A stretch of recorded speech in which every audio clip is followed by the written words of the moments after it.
Congress party అధికారంలోకి వచ్చి దగ్గర దగ్గర 16 నెలలు అవుతుంది. కానీ వాళ్ళు ఇస్తామని చెప్పిన 6 గ్యారంటీల గురించి అయితే కిక్కుమంటలేరు ఎవ్వరు కూడా. కాంగ్రెస్ పార్టీ పై నుంచి కింది దాకా కూడా ఎవ్వరు కిక్కు కూడా అంటలేరు.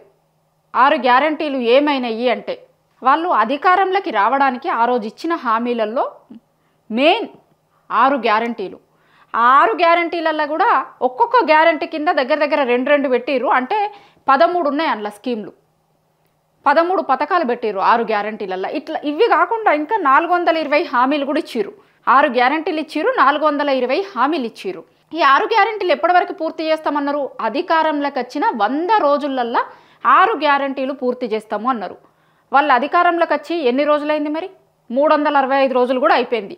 100 రోజులు కాదు, సంవత్సరం అయిపోయింది. 16 నెలలు అవుతుంది ఇప్పటికీ కాంగ్రెస్ పార్టీ అధికారంలోకి వచ్చి. 6 గ్యారంటీలల్లో ఏ పథకం అమలైంది అని చెప్తే ఒక్క ఫ్రీ బస్సు తప్పించి ఇప్పటి వరకు ఏదన్నా పథకం పూర్తిగా అమలైందా? ఇప్పుడు తెలంగాణ ప్రజలకు తెలుసు. ఎందుకంటే ఈ పథకాలన్నీ అందేది తెలంగాణ ప్రజలకే కదా. జనంకి తెలుసు ఏ పథకాలు అందినాయి, ఏ పథకాలు అందలేదు అని. ఒక్క ఫ్రీ బస్సుది తప్పించి ఏ పథకం కూడా అందలే. 16 నెలలు అవుతుంది. ఏం చెప్పారు 6 గ్యారంటీలలో? ఒక్కసారి గుర్తు చేసుకోవాలి, తెలంగాణ జనంకి గుర్తు చేయాలి. ఖచ్చితంగా గుర్తుంటుంది. జనం అంత మర్చిపోయేటోళ్ళు ఏం కాదు. ఎందుకంటే మార్పు మార్పు అని చెప్పి మీరు వస్తే అధికారంలోకి వస్తే ఏదో మార్పు చేస్తాము, మార్పు తీసుకొస్తాం జనాల బతుకులలో అన్నారు కదా.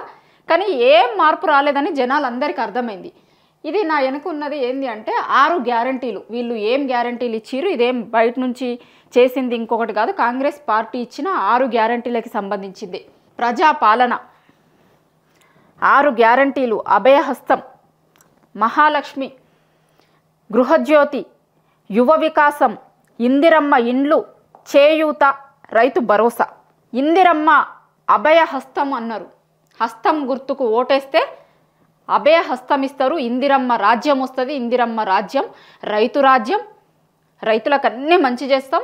ఇందిరమ్మ రాజ్యంలో తెలంగాణ జనం మొత్తం కూడా మంచిగా ఉండేటట్టు చూస్తాం అని అరచేతుల స్వర్గం అంటారు చూసినావా, మనం తెలంగాణలో మాట్లాడుకుంటాం, గట్ల చూపించిరు. ఇప్పుడు ఈ అభయహస్తం ఫామ్ పట్టుకొని ఎక్కడెక్కడ తిరిగిర్రు కాంగ్రెస్ పార్టీ నాయకులు, కార్యకర్తలు అందరూ ప్రతి ఇంటికి పోయి ఇట్లా అభయహస్తం ఫామ్లు ఇచ్చిర్రు అందరికీ.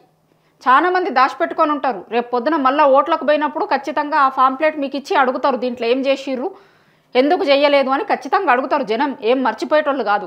ఇప్పుడు మనం మాట ఇచ్చినాము, అధికారంలోకి వచ్చినాము, అధికారంలోకి అయితే వచ్చినాం, మళ్ళీ 5 ఏళ్ల వరకు చూస్తావైతే ఈ అన్న లెక్క ఏం ఉండదు. జనంకి అన్నీ గుర్తుంటాయి. ఖచ్చితంగా మీరు ఇచ్చిన ఈ ఫామ్స్ కూడా వాళ్ళ ఇండ్లలో ఉండుంటాయి, గుర్తుపెట్టుకుంటారు. ఎన్నికలు వచ్చినప్పుడు అది ఏ ఎన్నికలైనా సరే, రేపు పొద్దున మీరు లోకల్ బాడీకి పోయినా అడుగుతారు జనం, జిహెచ్ఎంసీ ఎన్నికలకు పోయినా అడుగుతారు. మొన్న ఎంపీ ఎన్నికలలో ఎట్లాగో చూపించారు. మీరు అసెంబ్లీకి ఎన్నికలు జరిగినప్పుడు అభయహస్తం పేరు మీద జనాలకు హామీలు ఇచ్చి ఎట్లా దోకా చేస్తున్నారు అనేది ఎంపీ ఎన్నికలలోనే మీకు అర్థమైపోయింది. ఎన్నికలు జరిగినప్పుడు ప్రజాపాలన, మార్పు, 6 గ్యారంటీలు మాట్లాడుకుందాం ఒకసారి. 6 గ్యారంటీల గురించి. ఫస్ట్ ఏడబెట్టిరీలు ఇది మహాలక్ష్మి. మహాలక్ష్మి పథకం కింద ఏమిస్తామని చెప్పిర్రు? మహిళలకు ప్రతి నెల 2500 వస్తున్నాయా? ప్రతి మహిళకు 2500 ఇస్తుర్రా మీరు? 100 రోజులల్లో ఇస్తాము అని చెప్పిన ఇవి మొత్తం కూడా 100 రోజులల్లో ఇస్తామని చెప్పినయే. మేము కాదు చెప్పింది, కాంగ్రెస్ పార్టీ వాళ్ళు ప్రతి ఒక్కరి ఇంటికి పోయి, ఇంటింటికి ఎన్నికలప్పుడు ఎన్నికల టైంలో ప్రతి ఒక్కరి ఇంటికి పోయి చెప్పిర్రు 500 గ్యాస్ సిలిండర్కి ఇస్తామన్నారు. ఆర్టీసీ బస్సుల్లో ఉచిత ప్రయాణం. ఇగో ఇదొక్కటి తప్పించి ఈ మొత్తం దాంట్లో ఏమన్నా చేసిర్రా అంటే చెప్పుర్రి, నిజంగా చేస్తే ఇగో మేము ఇది చేసినాము అని చెప్పుర్రి. మహాలక్ష్మి పథకం కింద మహిళలకు 2500 ఇస్తాము అన్నారు, 500 గ్యాస్ సిలిండర్ అన్నారు, ఉచిత ప్రయాణం అన్నారు. 3 ఎందుకంటే మహిళలకు సంబంధించిన ఇవి కాబట్టి మహాలక్ష్మి పథకం కింద చూపించిర్రు. 3 హామీలు ఇచ్చిర్రు దీని కింద, మహాలక్ష్మి పథకం కింద. తర్వాత ఏంది? రైతు భరోసా, రైతులకి సంబంధించింది.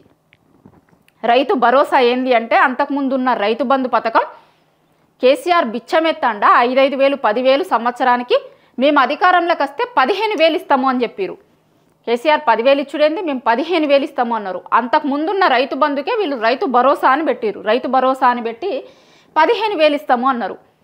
మామూలుగానే జనంకి ఆశ ఉంటుంది, 10,000 కాకుండా 15,000 వస్తాయి అంటున్నారు కదా, ఇంకా 5,000కి 5,000 పెరిగినట్టే కదా అని ఓటేసిరు. ఓటేసినాక ఏం చేసిర్రు? ఇప్పుడు ఇస్తుర్రా రైతు భరోసా అనేది రైతులకు తెలుసు కదా. ప్రతి ఏటా రైతులకు, కౌలు రైతులకు ఎకరానికి 15,000. మంచిగా చూడు, రైతులకు ఒక్కరికే కాదు, కౌలు రైతులకు కూడా ఎకరానికి 15,000 ఇస్తాము అన్నారు. కేసీఆర్ గారు ఉన్నప్పుడు ఓన్లీ రైతులకే ఇస్తుండే, కౌలు రైతులకు ఇవ్వలేదు. మేము వస్తే రైతులతో పాటు కౌలు రైతులకు కూడా ఇస్తాం. అది ఎంత ఇస్తాం? 15,000 ఇస్తాము అన్నారు. ఇవాళ ఏం మాట్లాడుతున్నారు?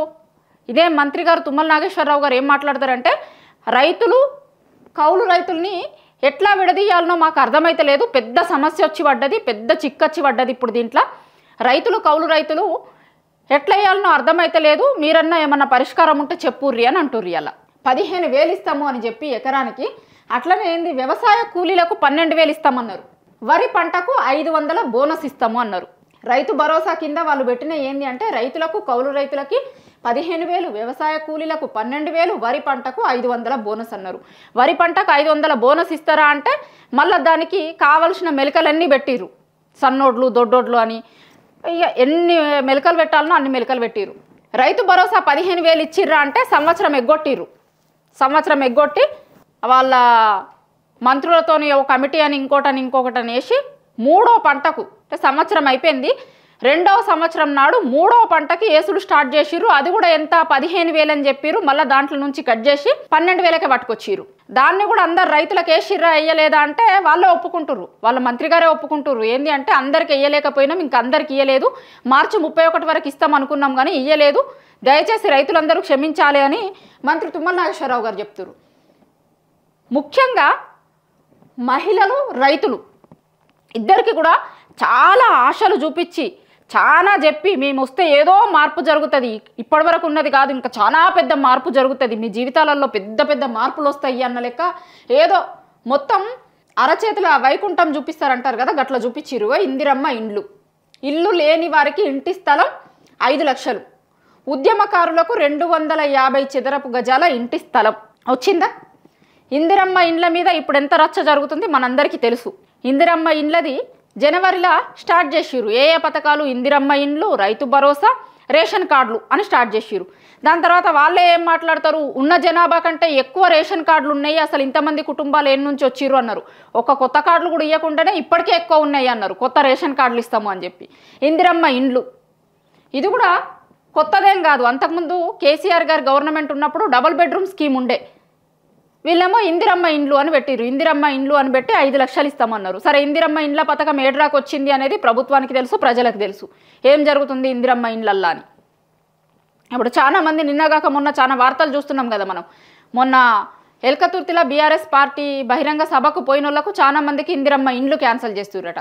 నిజంగా ప్రభుత్వ పథకాలు అర్హులైనటువంటి వాళ్ళందరికీ రావాలి కానీ మా పార్టీ వాళ్ళకి ఇస్తాం, మీ పార్టీ వాళ్ళకి ఇయ్యము, గదేం లెక్క అవుతుంది? ప్రభుత్వం అందరికీ ప్రభుత్వం కదా, కానీ వేరే పార్టీ వాళ్ళకి ఇయ్యము, ఓన్లీ మా పార్టీ వాళ్ళకి ఎన్నికల కంటే ముందు అది చెప్పిరా, మా పార్టీ వాళ్ళకే ఇస్తాం మేము ఇందిరమ్మ ఇండ్లు, లేకపోతే మా కోటేషన్ వాళ్ళకే ఇస్తాం, వేరే పార్టీ మీటింగ్లకు పోయిన వాళ్ళకి ఇయ్యము అనేది ఏం చెప్పలే కదా మీరు ఆ రోజు. ఇది 4 ఇందిరమ్మ ఇండ్లు. తర్వాత చేయూత కింద 4,000 నెలవారీ పింఛన్ ఇస్తాము అన్నారు. 10 లక్షల రాజీవ్ ఆరోగ్యశ్రీ బీమా పింఛన్. నిజంగా మాట్లాడుకోవాలి, చాలా మంది ఇవాళ ఇబ్బందులు పడుతున్నారు. ఇప్పుడు అంతకుముందు కూడా పింఛన్ వస్తుండే, దాన్ని పెంచి 2,000 కంటే ఎక్కువ చేస్తాం, మేము 4,000 ఇస్తామని చెప్పిర్రు. ఈ రోజు వరకు కూడా పాత పెన్షనే ఇస్తుర్రు, అది కూడా కరెక్ట్ టైంకి ఇస్తలేరు. పాత పెన్షన్నే ఇస్తుర్రు, కొత్తగా పెన్షన్ ఏమి ఇవ్వలేరు. మీరు కొత్త పెన్షన్లు ఇచ్చేటోళ్ళని కూడా యాడ్ చేయలేదు. పాత పెన్షన్దారులు ఎవరైతే ఉన్నారో వాళ్ళకే పెన్షన్ వస్తుంది, పాత పెన్షనే వస్తుంది. అంతకుముందు కేసీఆర్ గవర్నమెంట్ ఉన్నప్పుడు ఎంతైతే పెన్షన్ వస్తుండేనో అదే ఇప్పుడు కూడా వస్తుంది, కొత్తగా పెంచింది ఏం లేదు దీంట్లో. రాజీవ్ ఆరోగ్యశ్రీ వస్తుందా లేదా జనంకి తెలుసు. గృహజ్యోతి, ప్రతి కుటుంబానికి 200 యూనిట్ల ఉచిత విద్యుత్. దీంట్లో ఎన్ని లొసుగులు ఉన్నాయో అందరికీ తెలుసు, ఇప్పుడు చూస్తున్నారు జనాలు. 200 యూనిట్ల నుంచి 1 యూనిట్ ఎక్కువ వచ్చినా కూడా మళ్ళీ దానికి ఛార్జ్ చేస్తారు.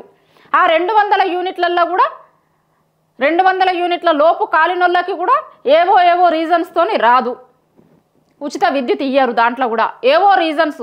అంటే ఇప్పుడు ప్రభుత్వాలు ఎట్లుండాలి అంటే, పథకాలని ప్రతి సంవత్సరం కొంతమందికి పెంచుకుంటూ పోవడం ఒక పద్ధతి ఉంటుంది, కానీ కాంగ్రెస్ గవర్నమెంట్ ప్రతి సంవత్సరం ఎంతమందికి తగ్గించుకుంటూ వద్దాము అన్న లెక్క చూస్తున్నారు. పథకాలని ఎవ్రీ ఇయర్ ఇప్పుడు పెన్షన్ తీసుకునేటోళ్ళు ప్రతి సంవత్సరం పెరుగుతూ ఉంటారు, సంఖ్య పెరుగుతూ ఉంటుంది. కానీ వీళ్ళు ప్రతి సంవత్సరం కూడా లబ్ధిదారుల సంఖ్యను ఎంత తగ్గించుకుంటూ పోదాము అన్న లెక్క చూస్తున్నట్టే కనిపిస్తుంది. ఉచిత విద్యుత్ చూస్తున్న వాళ్ళకి అది ఖచ్చితంగా అర్థమవుతుంది. ఎందుకు వస్తలేదు అని ఆఫీసుల చుట్టూ తిరుగుడు తప్ప ఈరోజు వరకు వాళ్ళకి ఆన్సర్ చెప్పేటోళ్ళు లేరు. యువ వికాసం, విద్యార్థులకు 5 లక్షల విద్యా భరోసా కార్డు, ప్రతి మండలంలో తెలంగాణ ఇంటర్నేషనల్ స్కూల్స్. విద్యా భరోసా వస్తుందా? ఇంటర్నేషనల్ స్కూల్స్ కట్టిర్రా? మహిళలను, రైతుల్ని, వృద్ధుల్ని, విద్యార్థుల్ని దారుణంగా మోసం చేసినట్టే కదా మీరు ఆ రోజు ఎన్నికల కోసం, ఎన్నికల రోజు ఎన్నికలకు పోవడానికి ముందు మేము చేస్తాం 100 రోజులల్లో చేస్తాము అని చెప్పారు కదా. ఇంకో ముఖ్యమైన పాయింట్ చెప్పాలి మీకు, చాలా ముఖ్యమైనటువంటిది ఇది. తెలంగాణలో ఉన్న జనం అందరూ కూడా గుర్తుంచుకోరి. రేపు పొద్దున కాంగ్రెస్ పార్టీ నాయకులు ఎవ్వరు మీ దగ్గరికి వచ్చినా కూడా అడగాల్సింది ఖచ్చితంగా దీని గురించి. ఇది చాలా ముఖ్యమైనది. కాంగ్రెస్ గ్యారంటీలతో అందే ప్రయోజనాల విలువ 2,50,000 ప్రతి సంవత్సరం ప్రతి కుటుంబానికి. ఇది వేరే పార్టీ వాళ్ళు చెప్పిందో ఇంకొకటో కాదు. కాంగ్రెస్ పార్టీ వాళ్ళు 6 గ్యారంటీల గురించి వేసినటువంటి దాంట్లో వాళ్ళు ఇచ్చినటువంటి అధికారికంగా ఇచ్చినటువంటిది. ఈ 6 గ్యారంటీలు, ఇప్పుడు ఈ 6 గ్యారంటీలు అన్నీ ఉన్నాయి కదా, ఈ 6 గ్యారంటీలతోని అందే ప్రయోజనాలు అంటే మీకు లాభం జరుగుతుంది కదా, ఆ లాభం విలువ ఎంత అంటే 2,50,000 ప్రతి సంవత్సరం ప్రతి కుటుంబానికి. ప్రతి కుటుంబానికి అంటే అందరికని కాదు, అర్హులైనటువంటి వాళ్ళకి. అర్హులైన వాళ్ళ గురించే మాట్లాడుకుందాం మనం, అర్హులు కానోళ్ళ గురించి కూడా అడుగుతలేము. అర్హులైనటువంటి వాళ్ళకే ఇప్పుడు ప్రభుత్వం ఎంత బాకీ ఉన్నట్టు ఈ లెక్క ప్రకారం అర్హులైనటువంటి ప్రతి కుటుంబానికి, తెలంగాణలో ఉన్నటువంటి అర్హులైనటువంటి ప్రతి కుటుంబానికి 2,50,000 బాకీ ఉంది ఇప్పటివరకు తెలంగాణ ప్రభుత్వం, కాంగ్రెస్ ప్రభుత్వం. మీరు మంచిగా గుర్తుంచుకోరి. రేపు పొద్దున ఎన్నికలకి మీ దగ్గరికి వచ్చినటువంటి వాళ్ళతో లేకపోతే వేరే దానికోసం మీ దగ్గరికి వచ్చేటువంటి నాయకులని అడగాల్సినటువంటిది ఇగో ఈ లెక్క. 2,50,000 ఏడబోయినాయి మాకు ఇస్తాము అని ప్రతి సంవత్సరం మాకు ఇస్తాము అన్నారు కదా. ఈ 2,50,000 ఏడబోయినాయి. ఎందుకంటే 16 నెలలు అవుతుంది, ఇంకొక 5-6 నెలలు అయితే 2 ఏండ్లు అవుతుంది. 2 ఏండ్లు అవుతుంది అంటే ఎంత రావాలి? సంవత్సరానికి 2,50,000 అంటే 5 లక్షలు రావాలి మీకు. ఇంకొక 5-6 నెలలు అయితే కనుక 5 లక్షలు రావాలి ప్రతి కుటుంబానికి. లబ్ధిదారులైనటువంటి ప్రతి కుటుంబానికి 5 లక్షలు అప్పు ఉన్నట్టు అవుతుంది ఇంకొక 5-6 నెలలు అయితే. ఇప్పటి వరకు 2,50,000 అయితే అప్పు ఉన్నారు.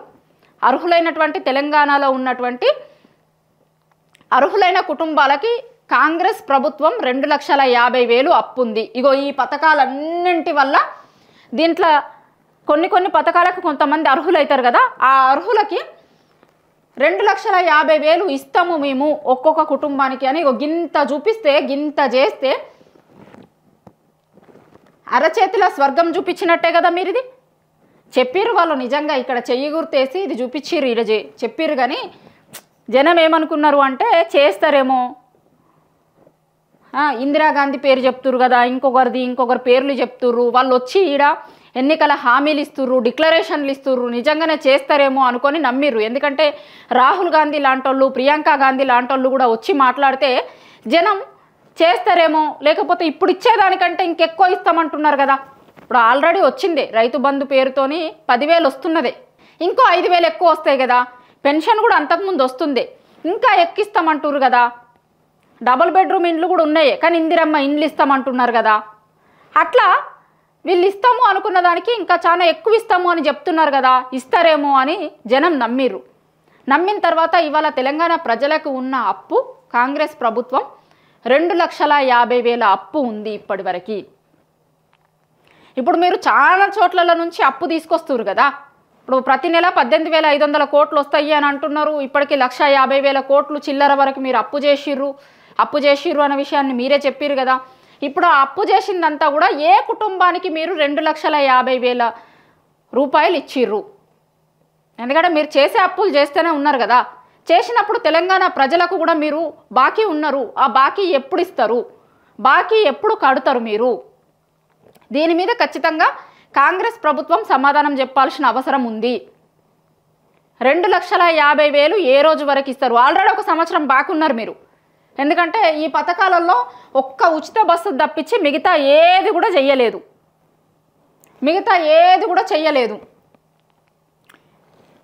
2,50,000 కాకుండా ఒక్కొక్క కుటుంబానికి ఎంత లబ్ధి చేసిర్రు మీరు? 2,50 చేస్తామని చెప్పిర్రు, సరే అది చెయ్యలేదు, మరి ఎంత చేసిర్రు అదన్న లెక్క చెప్పుర్రి. ఏ కుటుంబాలకి ఎంత చేసిర్రు, ఎంతమందికి రైతు భరోసా ఇచ్చిర్రు, ఎంతమందికి రుణమాఫీ చేసిర్రు, ఎన్ని ఇందిరమ్మ ఇండ్లు ఇచ్చిర్రు, ఎంత కొత్త పెన్షన్ తీసుకునేటోళ్ళు ఎంతమంది యాడ్ అయ్యారు, ఎంతమందికి ఉచిత విద్యుత్ ఇస్తుర్రు, ఎంతమందికి గ్యాస్ సిలిండర్కి ఇచ్చిర్రు, ఎంతమందికి కౌలు రైతులకి 15,000 ఇచ్చిర్రు, ఉద్యమకారులకి 250 గజాల స్థలం ఎంతమందికి ఇచ్చిర్రు, ఇవన్నీ చెప్పుర్రు కదా. ఇప్పుడు మీరు ఇస్తాము అన్నది ఎట్లాగూ ఇవ్వలేదు అనేది అర్థమవుతుంది. మరి ఎంతమందికి ఇచ్చిర్రు అనేది కూడా ప్రభుత్వం చెప్పాలి కదా. మేము సంవత్సరంలో గింత ఇస్తాము అని చెప్పిర్రు, అదే సంవత్సరంలో ఎంతమందికి ఇచ్చిర్రో కూడా చెప్పాల్సింది ఉండే ప్రభుత్వం. ఎందుకు చెప్తలేదు అంటే ఏం చేయలేదు కాబట్టి, చెప్పడానికి ఏమీ లేదు కాబట్టి ఏమీ చెప్తలేదు, డైవర్షన్ పాలిటిక్స్ని చేస్తుంది. ఏమీ చెప్పడానికి ఏమీ లేనప్పుడు మనం జనం అడుగుతారు కాబట్టి టాపిక్ని డైవర్ట్ చేయాలి, డైవర్షన్ పాలిటిక్స్లతోనే నడుపుకుంటూ వస్తుంది. ఎన్ని రోజుల నుంచి జనం అడుగుతారేమో అనేది వచ్చిన ప్రతిసారి కూడా డైవర్ట్ చేయాలి. ఇప్పుడు స్థానిక సంస్థల ఎన్నికలకు పోతే ఖచ్చితంగా దీన్ని పట్టుకొని అడుగుతారు జనాలు. అది తీసుకొని వచ్చి మీరు ఇవి ఇస్తాము అన్నారు కదా, ఎన్ని ఇచ్చిర్రు, ఏం చేసిర్రు, మళ్ళీ ఎందుకు ఓటు అడుగుతారు మీరు ఇలా మా దగ్గరికి వచ్చి. ఇప్పుడు కాంగ్రెస్ పార్టీకి ఓటు అయ్యిర్రి అని అడుగుతారు మీరు, కరెక్టే. మేము మొన్న వేసినాం కదా అసెంబ్లీ ఎన్నికలల్లో, వేసిన తర్వాత మాకేం చేసిర్రు, ఇవి చేస్తాము అని ఈ పాంప్లెట్లు మీరే వచ్చి ఇచ్చిపోయిర్రు కదా, ఏం చేసిర్రు దీంట్లో అని మిమ్మల్ని ఖచ్చితంగా అది తీసుకొని వచ్చి అడుగుతారు. అది తీసుకొని వచ్చి అడిగినప్పుడు సమాధానం చెప్పాలి కదా, సమాధానం లేదు. అందుకోసం ఇప్పుడు ఎన్నికలు వాయిదా పడుకుంటూ వస్తున్నాయి. ఎప్పుడో పెట్టాలి నిజానికైతే లోకల్ బాడీ ఎన్నికలు, కానీ ఆన్సర్ లేరు ప్రభుత్వం దగ్గర, లేకపోతే జనాల దగ్గరికి పోయే ఎమ్మెల్యేల దగ్గర, అధికారుల దగ్గర, ఎవరి దగ్గర ఆన్సర్ లేదు కాబట్టి ఎన్నికలు లేట్ అవ్వకుంటూ వస్తున్నాయి. తెలంగాణ ప్రజలు మాత్రం ఖచ్చితంగా గుర్తుంచుకోవాల్సింది ఇది గుర్తుంచుకోర్రి. మీకు ఆల్రెడీ పోయిన సంవత్సరం ప్రభుత్వం నుంచి రావాల్సింది 2,50,000. ఇది మీకు ప్రభుత్వం అప్పున్నది. మీ దగ్గరికి ఎప్పుడు ఎన్నికల కోసం వచ్చినా కూడా సంవత్సరానికి 2,50,000 చొప్పున ఏ రోజైతే మీ దగ్గరికి కాంగ్రెస్ పార్టీ నాయకులు వస్తారో ఆ రోజు కాంగ్రెస్ పార్టీ నాయకులను అడుగుర్రి, ఈ డబ్బులు ఏవి, మాకు ఇస్తాము అన్న ఈ డబ్బులు ఏవి.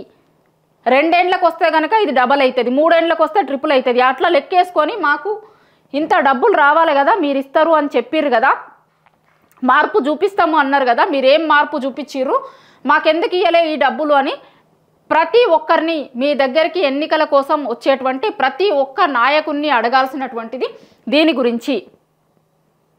6 గ్యారంటీలు అమలు కాలేదు, ఎందుకు చెయ్యలేదు, ఎందుకు రాలేదు మాకు డబ్బులు, 100 రోజులల్లో చేస్తాము అన్నారు కదా, 16 నెలలైంది, 6 గ్యారంటీలు ఈ రోజు వరకు ఎందుకు చెయ్యలేదు అనేది తెలంగాణ జనం అడిగేందుకు రెడీగానే ఉన్నారు. మనం చెప్పినా చెప్పకపోయినా ఖచ్చితంగా జనంకి గుర్తుంటుంది. జనం మీరు పోయినప్పుడు అడిగేందుకు రెడీగా ఉన్నారు. తెలంగాణ ప్రజలు అంత మర్చిపోయేటోళ్ళు ఏం కాదు, ఖచ్చితంగా గుర్తుంచుకుంటారు. లోకల్ బాడీ ఎన్నికల కోసమో ఇంకొక దానికోసం మీరు తెలంగాణ ప్రజల దగ్గరికి పోయినప్పుడు ఖచ్చితంగా ప్రజలు దీన్ని అడుగుతారు. సమాధానం చెప్పాల్సినటువంటి బాధ్యత ప్రభుత్వానికి ఉంది. సమాధానం చెప్పేందుకు కూడా మీరు రెడీగా ఉండుర్రు అనేది మేము గుర్తు చేస్తున్నాం.